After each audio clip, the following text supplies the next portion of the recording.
Okay, so you want to really get a handle on AI, right? And specifically how it's going to change things like communication and marketing. Well, we've been digging into some seriously fascinating stuff from this C-tute-com colloquium that the students at Soup de Comnants organized. Yeah, it was a good one. LIA, Inhumanité, Augmentée Yeah. was the title, which basically asks, is AI going to make us more inhuman? I mean, talk about thought-provoking. They looked at AI and emotions, AI and what they called experiential marketing, and then this big question of whether AI is pushing us toward more or less human connection. And the timing was perfect, right after that big Paris summit on AI back in February. Yeah, exactly. So for our deep dive today, we're going to really focus in on that first part about AI and emotions. The title was Intelligence artificielle, les émotions ont-elles leur place? Which basically asks, does AI have room for feelings? And of course, we'll be looking at all of this through the lens of communication and marketing. The goal here is to pull out the most important stuff from the colloquium, especially what this guy Emmanuel Moron had to say, and see if we can answer this question. Is AI making us more connected or less connected in the end? Right. And Moiran is a pretty interesting guy. He's a strategic advisor, does a lot of speaking and training on AI, and he's even written a book on it. But the important thing is that he was actually at that Paris AI summit talking about how important AI is for Europe strategically. And he's a lieutenant colonel reserve in CYBR2. That's the French military's cyber defense command.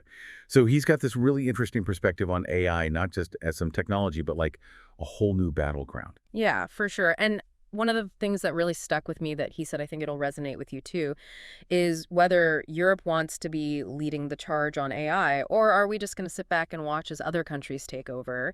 It really makes you think about the stakes here. No doubt. Okay, so let's jump into that first big question. Does AI have a place for emotions? They started the conversation by talking about how AI first appeared back in 1955 and how much more important it's become since then.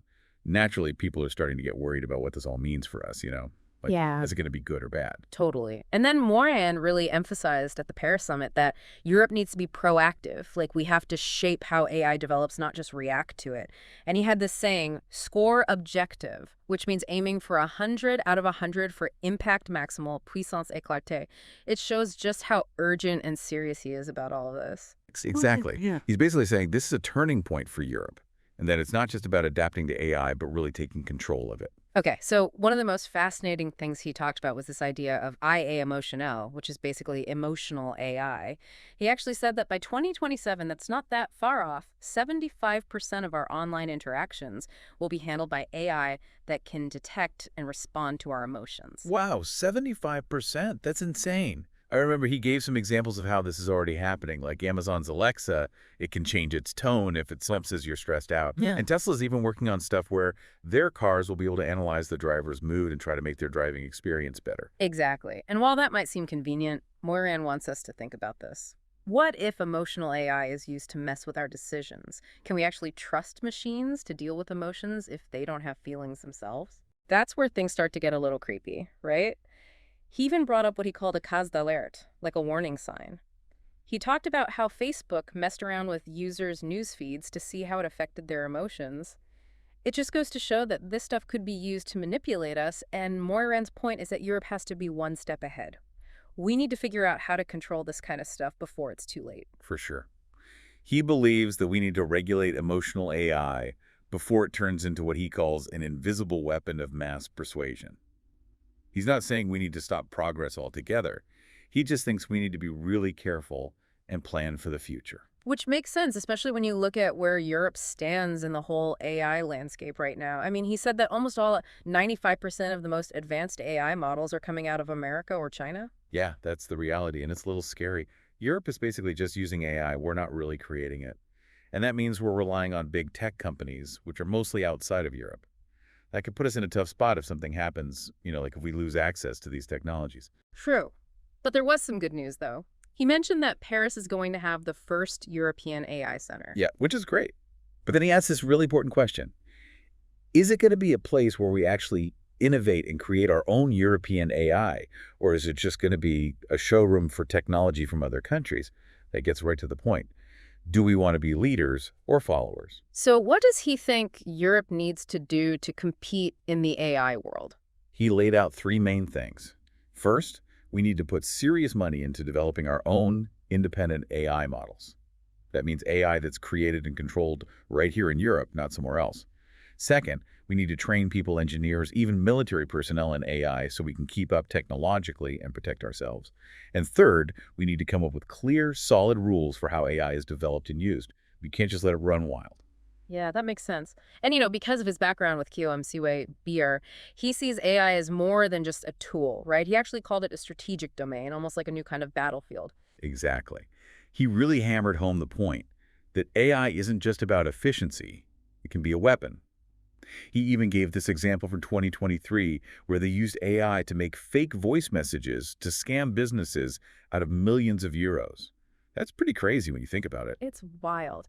And then he mentioned how hackers are using AI to get around security systems in real time. Yeah, the speed and adaptability of AI and cyber attacks is a huge worry. Moran believes that we have to use AI strategically to boost our own cybersecurity. It needs to be on our side, not working against us.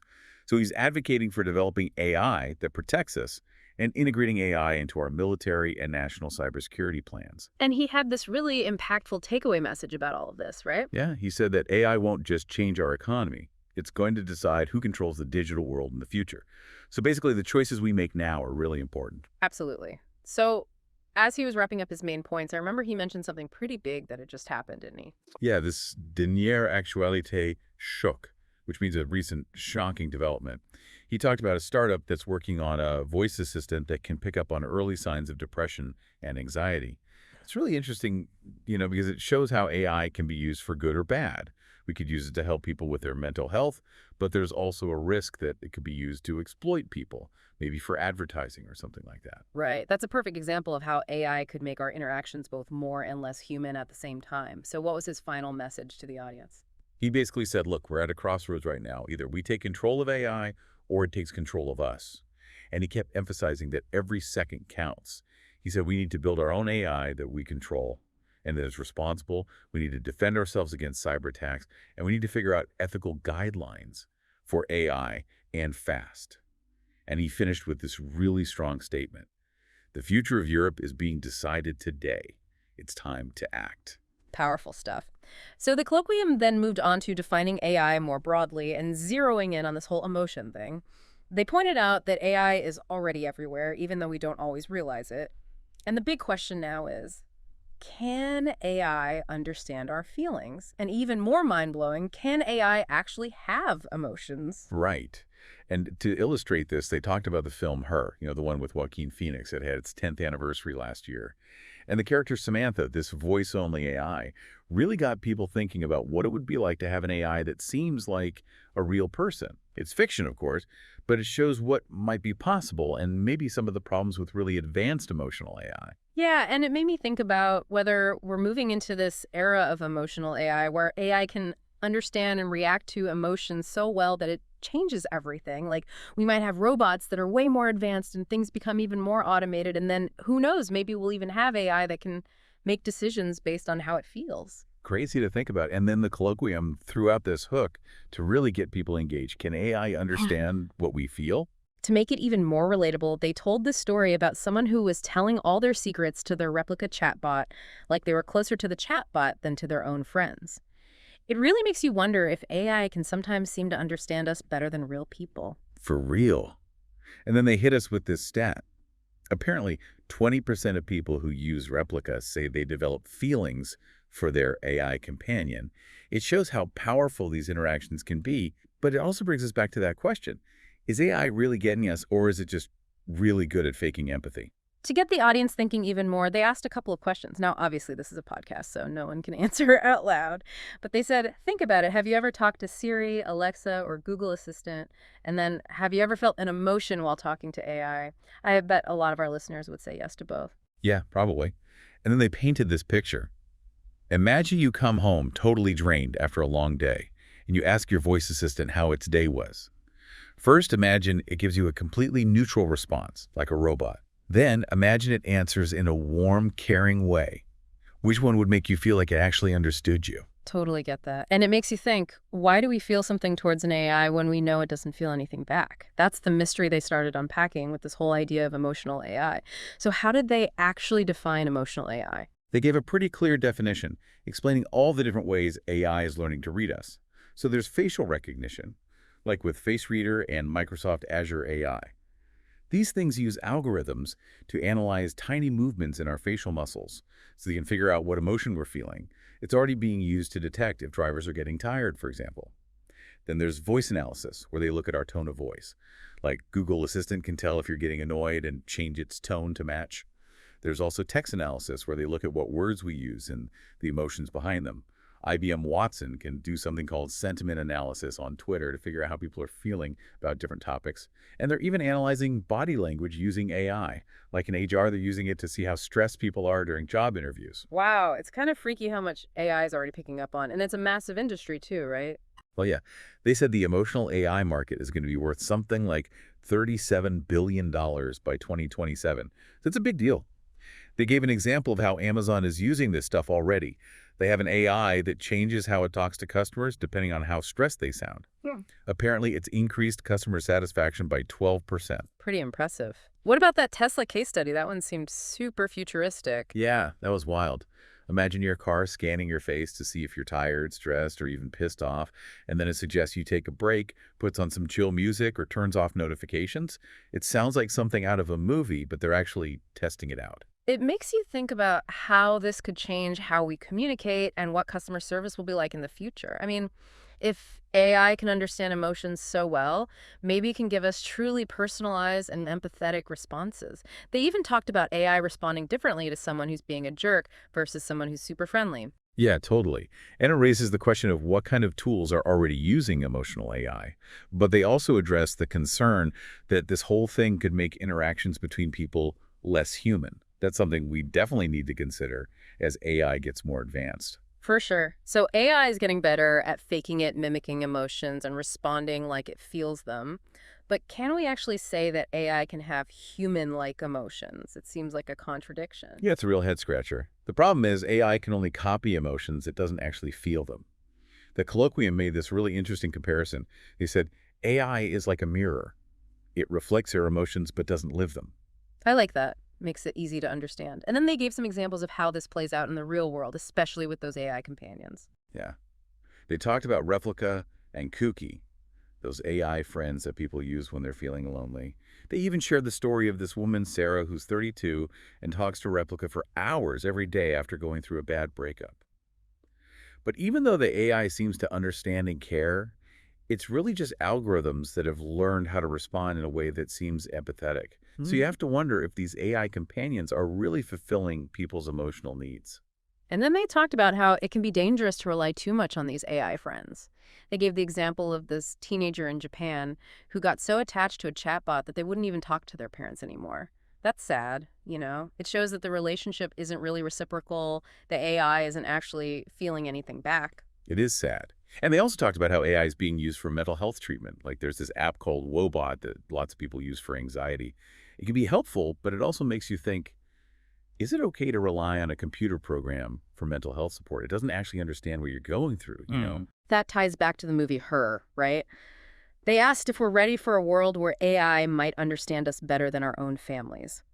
It's kind of a scary thought, like AI could change what human relationships look like. Totally. So the next part of the colloquium was about this question, AI and communication, humanization or dehumanization. This is where they got into how AI is going to affect marketing and communication, which I know you're interested in. Yeah, exactly. And they gave some real-world examples of how AI is already being used to understand emotions in marketing and customer service. Yeah, so Sephora is using a chatbot that can change how it talks to customers depending on their mood. And Air France and SNCF, that's the French train company, are using AI to pick up on impatience in people's voices and then adjust how they talk to them. Even banks are analyzing voice tone and then passing customers on to a real person if they seem upset or stressed. It seems like they're trying to make customer service more personal and maybe more effective. And what about education? That was another interesting area they looked at. They mentioned these robots like Miko 3 that can interact with kids and even read their emotions. The idea is that it could help personalize their learning, but some parents are worried because their kids are starting to like the robots more than their teachers. Sure. It brings up this question of whether AI should be helping us or replacing us. Like, is it going too far? That's a tough one. And then they dropped this crazy stat about how much content is already being made by AI. Yeah, apparently 48% of YouTube videos are already AI generated. It's almost half. So it's clear that AI is already a big part of the content we see. It really makes you think about how communication is going to change in the future. And they asked if anyone had any examples of AI-generated content that had actually made them feel something, like a real emotion. Which led perfectly into the next topic. AI and communication. Can a machine make us laugh or cry? They said that 48% stat again, just to emphasize how much AI is creating these days. Exactly.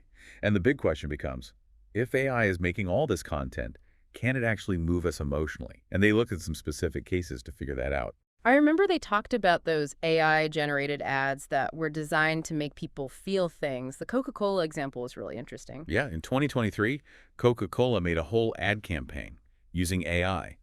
It had these synthetic images, a cool storyline, and even AI-generated music. And it totally worked. It got over 15 million views in just a couple of days, and people loved it. They said it made them feel nostalgic and emotional, which is pretty amazing because no human was involved in creating it. How did they do it? Did the AI just copy other successful ads? That's basically it. AI can analyze tons of ads that have worked in the past, figure out what makes people feel things, and then use that to make new content. But it doesn't always work perfectly. No. They talked about an ad that was supposed to be for a funeral service, but the AI used happy people and upbeat music. It was a total fail, and people were really upset. Right. It just goes to show that AI can be good at picking up patterns, but it doesn't always understand the context or what's appropriate. It's like it can copy the form, but not the real meaning behind it. Then they started talking about virtual YouTubers. Yeah, that was really cool. They explained how there are these influencers that aren't even real people. Like Lil McKella is one of the first virtual influencers, and she has millions of followers on Instagram and YouTube. But all her videos are made by AI, and people interact with her as if she's a real person. She does ads, shares her thoughts, and even expresses emotions. And then there was Loxia, who gives financial advice. That's a little different. Yeah, Loxi is completely AI generated, and he talks about finance and economics. And get this, people trust him for financial advice, even though they know he's not a real person. It just goes to show that these AI characters can be really believable. The secret is that they use AI to make their voices, their expressions, even how they move, look as realistic as possible. And that makes people trust them more and connect with them emotionally. It's blurring the line between real and fake in a big way. What about AI actually creating stories, like movies or short films? They talked about this short film called The Frost that was entirely made by AI. The script, the editing, everything. It's about a family that gets split up because of climate change. And people who watched it said they felt sad and really connected to the story, even though it was made by a machine. It shows that AI can analyze what makes a story powerful and then create something new that moves people. That's pretty amazing. But they did mention that AI still has its limits, right? Yeah, they said there was this other AI-generated film that was trying to be a human drama, but people thought it was cheesy and over the top.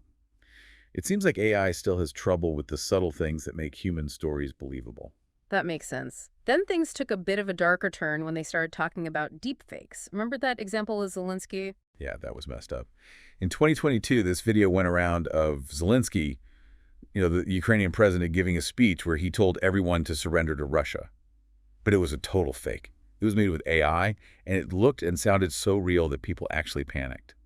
It just goes to show that AI can be used to spread lies and manipulate people, not just to make us feel good. It's scary how powerful this technology can be. They also mentioned how AI is starting to be used in Hollywood. Yeah, like Warner Bros. Used AI to cut the trailer for that movie Morgan. They had an algorithm analyze a bunch of horror movies to figure out the scariest parts, and then the AI edited the trailer. They said it was just as creepy as a trailer made by a human editor. And James Earl Jones, the voice of Darth Vader, has agreed to let them use AI to recreate his voice for any new Star Wars movies. That way, his character can still be in the movies even after he's gone. So AI can basically make us laugh, cry, or be afraid, right? That's what it all comes down to. Right. And they said that by 2025, 90% of online content could be made by AI. Think about that. The point is, even though AI doesn't feel anything itself, it knows exactly how to make us feel things. It can write speeches, tell stories, and even make us cry without having any emotions of its own. They ended by asking if we'd ever been moved by a video, only to find out later that it was AI generated. And then they asked us to think about this. The question now isn't whether AI can make us feel things, but whether we want it to. Wow, that's deep. So then they moved on to the more concerning side of emotional AI. Right. They brought up that thing about Facebook manipulating people's emotions with their news feeds. And then they asked us to imagine something called adaptive advertising. Like, what if AI could figure out your mood and then show you ads for products that would supposedly make you feel better?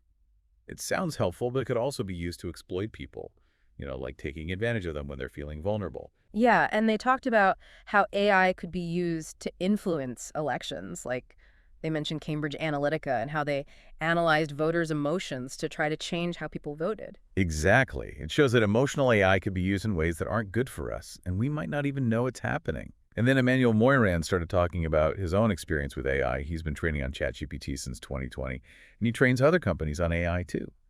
He said that learning about AI isn't just a good idea anymore. It's absolutely essential. So why is training on AI so important now? Well, Moiran said that AI is already changing the world, and some countries are way ahead of the game. He gave some examples of countries that are already doing a lot of AI training. Like Finland has this program called Elements of AI that's free for anyone to take. They want everyone to have at least a basic understanding of AI. And China is teaching AI in schools, even to young kids. They want to be the world leader in AI, and they plan to have over 10 million people trained in AI by 2025. Then there's the UAE, which has a Minister of Artificial Intelligence, which is pretty cool. They're putting AI into their schools and government services in a big way. And Estonia has automated a huge chunk of their government using AI, and everyone there gets basic training in AI. So basically, other countries are taking this really seriously. And then he asked, what about France? He was basically saying that we need to catch up if we don't want to get left behind. Totally. And then they talked about why it's so important for students to learn about AI now. They said it will make them more productive and efficient. Like, if you know how to use AI, you can write, research, and analyze information way faster. They talked about using ChatGPT for schoolwork, which is interesting. You can use it to do research, correct your writing, and even organize your ideas. Yeah, it makes sense to equip students with these tools so they can succeed. Exactly. And another point was that we need to learn to work with AI, not against it. They said AI won't replace students, but students who use AI effectively will have a huge advantage over those who don't. Like some business schools are already using ChatGPT in their marketing and strategy classes, so students can practice using AI to create and analyze stuff. So it's about using AI to make humans better, not replacing humans altogether. Right. They also said that AI can help us learn faster and better because it can adapt to how each student learns. They mentioned Khan Academy, using GPT-4 as a kind of AI tutor. And they said it's important to make sure that students aren't left behind just because they don't know how to use AI.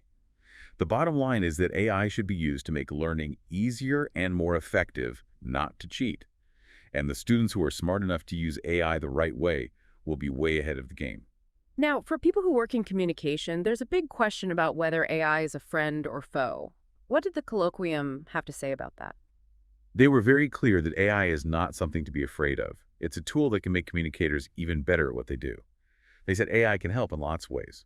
For example, it can help us write and come up with ideas faster. Like ChatGPT can write first drafts of press releases, social media posts, even scripts for videos super quickly.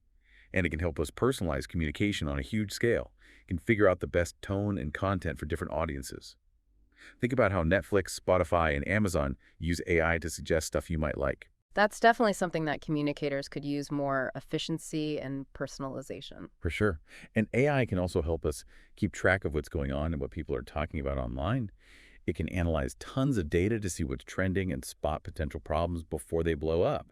They said some companies are using AI to monitor Twitter for any early signs of a crisis. And there are AI tools that can create both text and images, like ChatGPT and DAE. Coca-Cola is even using AI to make visuals for their ads based on the emotions they want to evoke in their target audience. Plus, AI can do all those boring, repetitive tasks like scheduling social media posts, answering basic customer questions with chatbots. You can even make those chatbots sound like real people. So basically, AI can do all the grunt work so that human communicators can focus on the creative stuff and the big picture strategy. So AI is basically a superpower for communicators as long as they know how to use it. That's what they said. AI can be a really good thing for communication and marketing as long as we learn how to use it properly. It can help us get more done, analyze things more accurately, and personalize our messages like never before. But they did say that we have to be careful about relying too much on AI because it could lead to everyone's content sounding the same.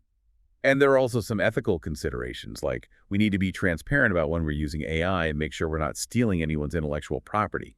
But overall, they see AI as a tool that can make human creativity even better, not something that will replace it. And they ended this whole section on training with a pretty strong message about the future, right? Oh, yeah. They said that by 2030, 80% of jobs will require some AI skills. That's huge. They said that AI is already everywhere, so the question isn't whether we should learn about it, but how we can get ahead of the curve. Communicators who master AI will have a massive advantage, and Europe as a whole needs to get serious about training people in AI if we want to stay competitive.